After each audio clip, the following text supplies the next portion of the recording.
Hello everyone, welcome to Karthikeya IAS Academy. Let's see some MCQs on current affairs. Before going into the questions, admissions are started in Karthikeya IAS Academy. I have given the contact details here. You can contact them. They are giving coaching for both UPSC and APPSC exams, both in online and offline mode for Telugu medium and English medium students.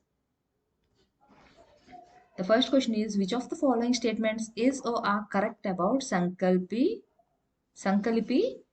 script? Here the word Shank. Okay, you have to remember the word Shank.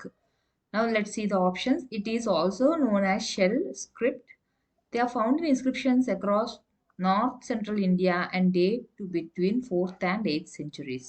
Here the first statement is true, as I have told you to remember Shank. Shank అంటే ఏంటి మనకి శంఖం. Okay, తెలుగులో word శంఖం ఏదైతే ఉందో అంటే shell అని చెప్పి మీనింగ్. ఓకే, సో ఆ విధంగా మీరు గుర్తుపెట్టుకోవాలి. సో దీని ఇంకొక పేరు ఏంటి, శంకల్పి స్క్రిప్ట్ కి మనం షెల్ స్క్రిప్ట్ అని కూడా పిలుస్తారు. And this statement is also true. They are found in inscriptions across North India అని చెప్పారు కదా, ఇది కూడా కరెక్టే. అయితే ఇది మనకి ఎందుకు రీసెంట్ గా న్యూస్ లో ఉంది అంటే, ఆర్కియలాజికల్ సర్వే ఆఫ్ ఇండియా ఏదైతే ఉన్నారో they have discovered some remains.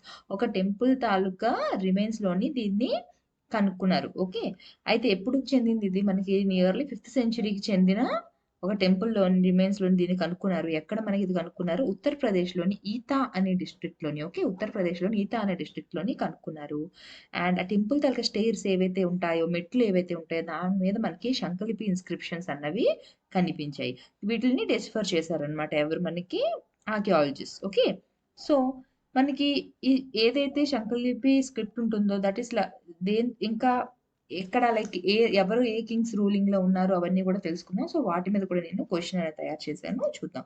అయితే as I have told you, first ఏంటి, శంఖలిపి అంటే అది షెల్ స్క్రిప్ట్ అని దాని పేరు. ఓకే, నెక్స్ట్ ఇంకొకటి ఏంటి అంటే మనకి ఈ ఎక్కువగా ఎక్కడ కనిపిస్తాయి ఇది అంటే నార్త్ సెంట్రల్ ఇండియా. ఇక్కడైతే మనం ఇప్పుడు ఫైండ్ అవుట్ చేసింది ఉత్తరప్రదేశ్లో, బట్ జనరల్ గా మనకి నార్త్ సెంట్రల్ ఇండియా మొత్తం మీద మనకి ఇవి కనిపిస్తూ ఉంటాయి. 4th నుంచి 8th సెంచరీ మధ్యన ఉన్న ఇన్స్క్రిప్షన్స్ ఇవి. ఓకే, అయితే ఇప్పుడు శంఖలిపి కానివ్వండి లేకపోతే బ్రాహ్మీ స్క్రిప్ట్ మనకి ఏదైతే ఉంటుందో రెండింటిలో కూడా, ఓకే, శంఖలిపి స్క్రిప్ట్ లో కానివ్వండి మనకి బ్రాహ్మీ స్క్రిప్ట్ లో కానివ్వండి, we generally find like they are generally used primarily for names and signatures.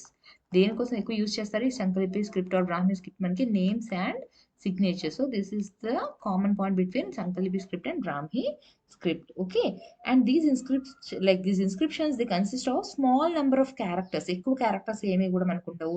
And inscriptions అన్నవి దేనికి, these are like names are auspicious symbols. ఏవైతే శుభం కలిగించే సింబల్స్ కానివ్వండి లేకపోతే నేమ్స్ కానివ్వండి, ఆ రెండు కాంబినేషన్ లో కానివ్వండి మనకి ఎక్కువగా ఇవి దొరుకుతాయి. Okay, now let's the second question. Shankalipi inscriptions which were deciphered as saying Sri Mahendraditya, the title of Kumaragupta, one of which dynasty?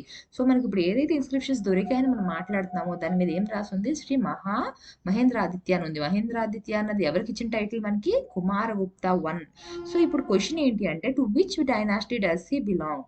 Okay, so here the answer is Gupta dynasty. As I have told you, ఇప్పుడు ఏదైతే కొత్తగా మనం ఇప్పుడు find out చేసింది ఏంటి, మనకి 5th సెంచరీకి చెందింది అని చెప్పాం కదా. సో దిస్ టెంపుల్ ఏదైతే ఇప్పుడు మనం చూపుతున్నామో ఎవరి టైంలోది, అది గుప్తా డైనాసిటీ టైంలోది. సో అక్కడ ఉన్న స్టెప్స్ మీద ఇన్స్క్రిప్షన్స్ మీద మనకి దొరికిన దాని మీద ఏం రాసింది, శ్రీ మహేంద్రాదిత్య అని చెప్పి రాసింది. మహేంద్రాదిత్య అనే టైటిల్ ఎవరికి ఇచ్చిన టైటిల్ ఇది, Kumaragupta who belongs to the Gupta dynasty.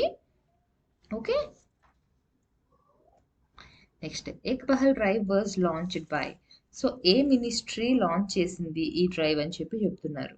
So it was launched by the ministry of law and justice. ఇదేంటి అంటే వి ఆల్ నో దాట్ ఇప్పుడు కోవిడ్ పాండమిక్ వల్ల కానివ్వండి చాలా విషయాల్లోని డిలే అన్నది జరుగుతుంది. It's not like all the people are able to avail the services. కోర్టుకి వెళ్ళడం కానివ్వండి అవన్నీ చేయడం అన్నీ కూడా నార్మల్ టైమ్స్లో ఎలా ఉండేది ఆ విధంగా ఇప్పుడు లేదు. సో పాన్ ఇండియా డ్రైవ్గా దీన్ని ఏక్ పహల్ డ్రైవ్ని లాంచ్ చేశారు. ఎవరు లాంచ్ చేశారు అంటే ministry of law and justice. Okay, Neelakurinji flowers bloom only in which of the following state? Okay, so like not state, which of the following national park? ఈ నీలకురించి flowers ఏవైతే ఉన్నాయో, okay, ఇవి it's not like they will be blooming every time. ఇప్పుడు 12 ఇయర్స్‌కి ఒకసారి ఆ విధంగా Bloom అవుతూ ఉంటాయి. అయితే ఇప్పుడు ఎందుకు ఇది న్యూస్‌లో ఉంది కన్సర్న్ ఏంటి అంటే, ఇప్పుడు ఈ ఫ్లవర్స్ అన్నవి నెక్స్ట్ మళ్ళీ బ్లూమ్ అయ్యేది మనకి 2030లో బ్లూమ్ అవ్వచ్చు. ఆ తర్వాత ఇవి సర్వైవ్ అవుతాయా? ఇంకా ఈ ఫ్లవర్స్ ఉంటాయా? అన్నది క్వెషన్ మార్క్‌గా చెప్తున్నారు. ఎందుకని చెప్తున్నారు? బికాజ్ ఆల్రెడీ ఇవి చాలా రేర్ అయిపోయాయి. ఒకప్పుడు అబండెంట్‌గా దొరికే ఫ్లవర్స్ ఇవి ఇప్పుడు చాలా రేర్ ఫ్లవర్స్‌గా మారిపోయాయి. ఎక్కడో గాని మనకు కనిపించట్లేదు. ఇంకా రేపు పొద్దున కూడా it may become a fading memory అని చెప్పి చెప్తున్నారు. Okay. So they may again bloom in 2030 and after that their survival is in a question. Okay. Now what are the possible reasons? ఇవి ఇలా పోవడానికి రీజన్స్ ఏంటి అప్పుండొచ్చు? First thing is the way of like అగ్రికల్చర్‌లోని shifting అన్నది జరగడం వల్ల.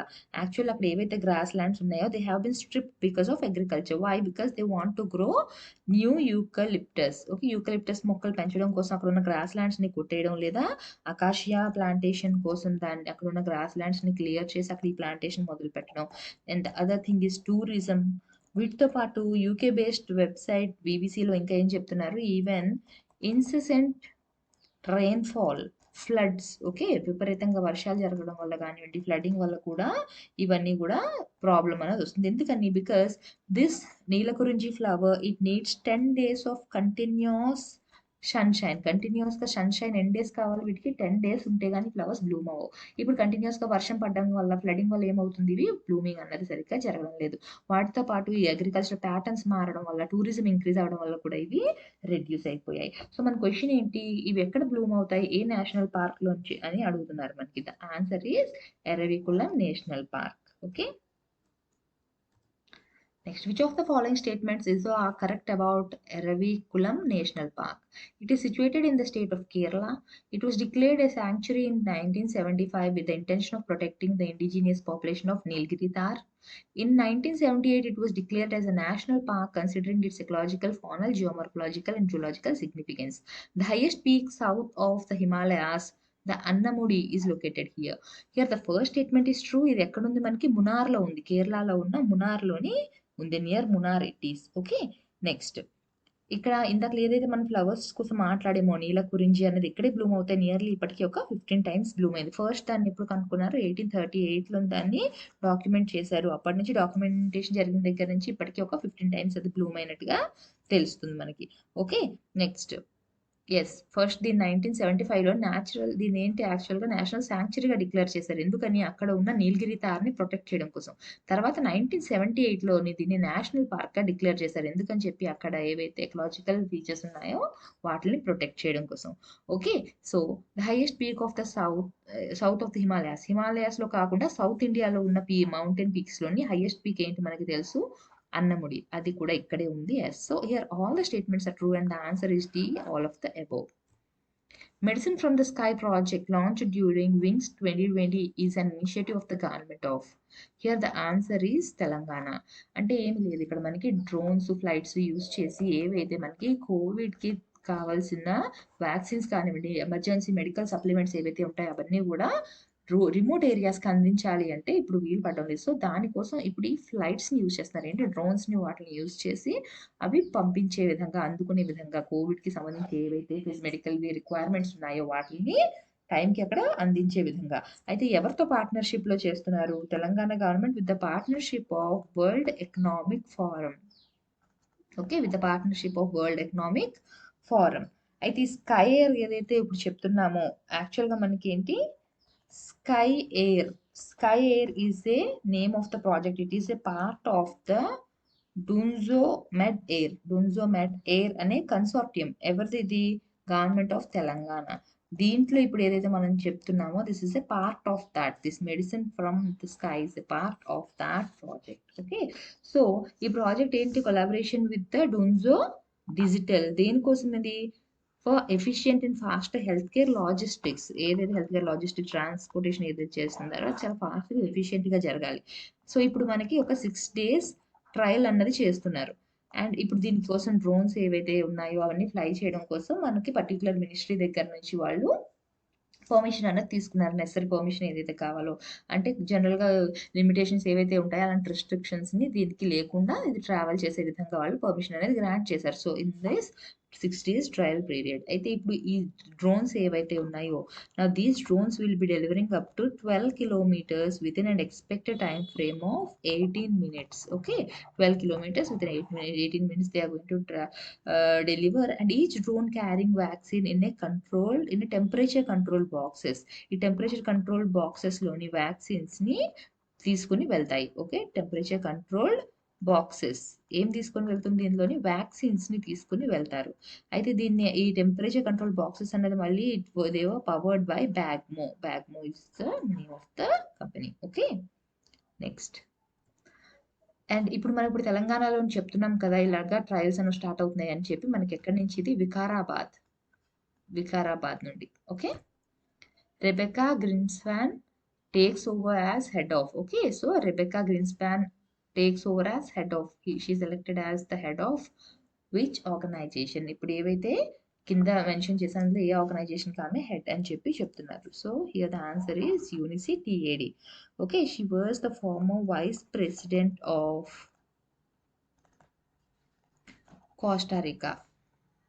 Okay, and now she is the first woman and first Central American to serve as the UNCTAD's Secretary General. Okay, she is appointed as the Secretary General. Now, if you see, as I have told you, she is also a former Under Secretary General of UN and Associate Administrative. ఇక్కడ చూడండి ఆన్సర్లోని మనకి UNDP అనేది కూడా ఒక option ఇచ్చారు. Yes, she worked as the associate administrator of this. యుఎన్డిపికి associate అడ్మినిస్ట్రేటర్గా ఆవిడ వర్క్ చేశారు. బట్ ఇప్పుడు మన క్వశ్చన్ ఏంటి, who has taken over as the head of. హెడ్గా ఇప్పుడు ఎవరు ఉన్నారు, ఏ ఆర్గనైజేషన్కి ఆవిడ హెడ్గా ఇప్పుడు ఉన్నారు అంటే UNCTAD. Okay, she worked for UNDP, but ఏంటి అప్పుడు అసోసియేట్ అడ్మినిస్ట్రేటర్గా, కానీ ఇప్పుడు హెడ్గా దేనికి అపాయింట్ అయ్యారు అంటే యుఎన్సిటిఏడికి. Next, ease of doing business report published by. ఎవరు పబ్లిష్ చేస్తారు ఈజ్ ఆఫ్ డూయింగ్ బిజినెస్ అంటే? The answer is world bank. But యాక్చువల్గా మనకి న్యూస్లో ఉన్న ఆర్టికల్ దేనికి సంబంధించింది అంటే, వరల్డ్ బ్యాంక్ ఏదైతే ఇప్పుడు ఈ is of doing business report ఉందో ఇందులోని ఇర్రెగ్యులారిటీస్ అన్నవి ఎక్కువగా ఉన్నాయి. ఓకే, ఇర్రెగ్యులారిటీస్ అన్న ఉండడం వల్ల దీన్ని డిస్కంటిన్యూ చేయాలి అన్న డెసిషన్ అన్న తీసుకున్నారు. ఓకే, ఈ పబ్లికేషన్ ఏదైతే is of doing business report ఏదైతే ఇండెక్స్ ఏదైతే వాళ్ళు పబ్లికేషన్ చేస్తున్నారో, it was decided to discontinue the publication. Okay, ఎందుకని చెప్పి పబ్లికేషన్ని డిస్కంటిన్యూ చేయాలనుకుంటున్నారు? Because they have found some irregularities. Okay, because of the irregularities. అయితే ఇక్కడ కేసు మనకి ఏం చెప్తున్నారు, because it has exposed the irregularities because of the China's fraud ఏదైతే చేసిందో దాని గురించి అని చెప్తున్నారు. అయితే ఫ్రాడ్ దేనికి సంబంధించింది, it would lead to shifting of manufacturing bases. ఈ ఫ్రాడ్ వల్ల మనకి ఏమవుతుంది, మ్యానుఫ్యాక్చరింగ్ బేసెస్ అన్ని కూడా ఇండియాకి వచ్చే ఛాన్సెస్ ఉన్నాయి అని చెప్పి చెప్తున్నారు. ఓకే, సో ఇక్కడ ఏంటిది, జనరల్గా మనకి ఇన్వెస్ట్మెంట్ క్లైమేట్ అనేది ఏ విధంగా ఉంది కంట్రీలోని, ఇన్వెస్ట్మెంట్ అంటే బిజినెస్ చేసుకోవడానికి హౌ ఈజీ ఇట్ ఈజ్ అన్నదాన్ని మనకి చెప్తుంది. ఓకే, ఎంత ఫేవరబుల్గా ఉన్నాయి అక్కడ క్లైమేట్ అన్నది. బట్ ఇక్కడ ఏమవుతున్నాయి, ఇర్రెగ్యులారిటీస్ ఎప్పుడు వస్తాయి, ఎప్పుడైతే కంట్రీస్ వాళ్ళ ర్యాంకింగ్ని బూస్ట్ చేసుకోవడానికి చూస్తాయి ఇండెక్స్. సో దట్ ఇఫ్ వాళ్ళ ర్యాంక్ బెటర్గా ఉందంటే అక్కడికి కంపెనీస్ మూవ్ అవుతాయి కదా. సో ఇక్కడ చైనా కేసులోని ఇర్రెగ్యులారిటీస్ అన్నవి కనిపించాయి. ఎప్పుడు, ర్యాంకింగ్ ఇన్ 2017లో ఏవైతే ర్యాంకింగ్స్ ఇచ్చారో it was like the irregularities were allegedly due to the pressure by some top bank officials దేనికోసం to boost the China's ranking in 2017, and it came into light. So if you see the case of India, no irregularities were found. Indian డేటాలో ఎటువంటి irregularities అన్నది లేవు. ఇప్పటికీ కూడా India has remained like a preferred investment destination for world, reliable trustworthy డెస్టినేషన్గా అనుకోవచ్చు. Whereas China has lost the trust. Okay, so దీనివల్ల irregularities ఉన్నాయి కాబట్టి ఈజ్ ఆఫ్ డూయింగ్ బిజినెస్ని డిస్కంటిన్యూ చేయాలని అనుకుంటున్నారు. సో ఎవరు ఇది యాక్చువల్గా పబ్లిష్ చేసేది ఎప్పుడు కూడా మనకి world bank. 14 days Suryakiran 15 begins in which state? ఏ స్టేట్లోని ఇండియాలోని ఈ సూర్యకిరణ్ ఎక్సర్సైజ్ అన్నది స్టార్ట్ అవుతుంది? ఉత్తరాఖండ్. సో మనం గుర్తుపెట్టుకోవాల్సింది ఏంటి, when we learn about any of the exercise we should remember between which countries it is. So which country? India and Nepal. The exercise is conducted between India and Nepal. India నుంచి మన regiment పేరేంటి, Garhwal regiment. మన వాళ్ళ Nepal battalion కూడా ఉంది, మన battalion name ఏంటి, Garhwal regiment. Okay, so this exercise is the 15th edition. This is the 15th edition of the exercise. Okay. So ఎక్కడ జరుగుతుంది ఇది అంటే మనకి ఉత్తరాఖండ్‌లోని పితోర్ఘర్ అన్న ప్లేస్‌లోని. పితోర్ఘర్. పితోర్ఘర్ అన్న ప్లేస్‌లోని మనకి ఉత్తరాఖండ్‌లోని జరుగుతుంది. Now the next question. The international red panda day is marked every year ఏ రోజున జరుగుతుంది red panda day. Okay.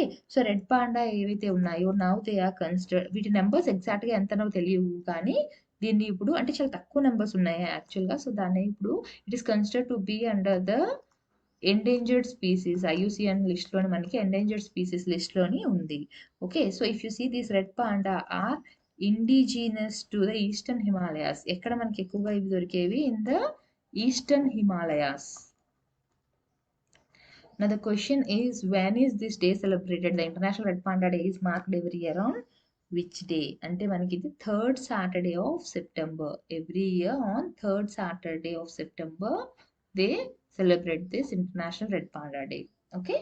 Thank you. If you like my classes, please subscribe to the channel, and along with these questions we have to follow the Hindu newspaper analysis. In the Hindu newspaper analysis we will be discussing something which is important for the mains point of view, and these questions regularly I am discussing trivial things or which are important from the prelims point of view. You have to follow both so that you can cover maximum questions for the prelims. Okay. Thank you.